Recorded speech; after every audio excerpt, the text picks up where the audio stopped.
విధముగా వైఢూర్యములతో కలువలను నిర్మాణం చేశాడు. ఇప్పుడు తెల్ల కలువలు అందులో విచ్చుకుని ఉన్నట్లుగా కనపడుతుంటుంది. వైఢూర్యంతో కలువలు చేశాడు.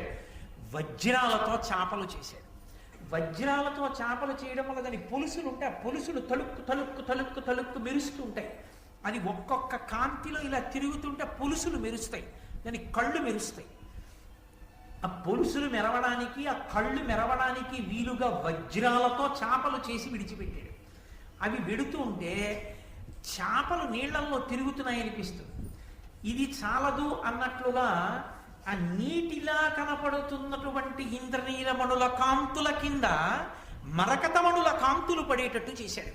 ఇప్పుడు ఈ మరకతమణుల కాంతుల వలన ఏమవుతుందంటే నీటి అడుగున నాచు పట్టినట్టు కనపడుతుంది.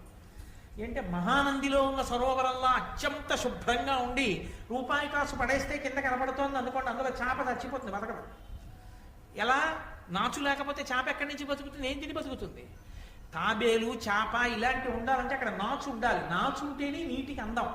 కాబట్టి ఆ కింద నాచున్నట్లుగా మరకతమణుల కాంతులు పడేటట్టు చేశాడు.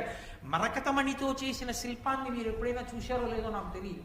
విజయవాడలో కేవలం మరకతమణితో చేయబడినటువంటి అమ్మవారి దేవాలయం ఒకటి ఉంది.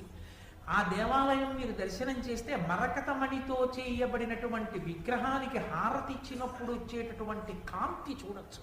మంద ప్రసరణ ఉంటుంది. అది అచ్చు నాచు రంగులో వస్తుంది. ఆ నాచు ఎలా ఉంటుందో అటువంటి కాంతి ఆ మరకతమణులలోంచి వచ్చి ఆ సరోవరం కింద నాచున్నట్లుగా కనపడుతుంది. ఇప్పుడు ముత్యాలు తీసుకొచ్చి ఆ నీటి మీద ఎంత అందంగా అమర్చాడంటే నీటి మీద నురగల ముద్దలు ముద్దలుగా నిలబడినట్టు కనపడుతుంది. ఇప్పుడు అది సరోవరం కాదని చెప్పడానికి మీకు ఆధారం ఇది.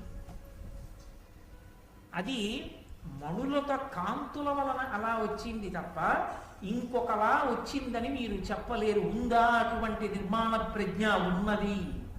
నన్ను నమ్మండి. మీరు చూస్తాను అంటే ఇప్పటికీ ఉంది ఒక చోట. కాంచీపురంలో కామకోటి మఠం వారు ఒక గొప్ప కళాశాల నిర్మాణం చేశారు. దాని పైన శ్రీచక్ర ఆకృతిలో ఉంటుంది. దాని మీద బిందు ఉంటుంది. ఆ శ్రీచక్రం ఏమైందంటే దాని కాంతి వచ్చి నీడ కింద పడింది. ఇప్పుడు ఎవరైనా ఆ కళాశాలలోకి వెడితే ఆ శ్రీచక్రాన్ని తొక్కుతారు. నీడ తొక్కి లోపలికి వెళ్ళాలి. ఎలా? పైన అంతా పూర్తయిపోయి కింద ఆ చట్టా నిర్మాణం చేసిన తర్వాత ఈ పరిస్థితి ఏర్పడింది.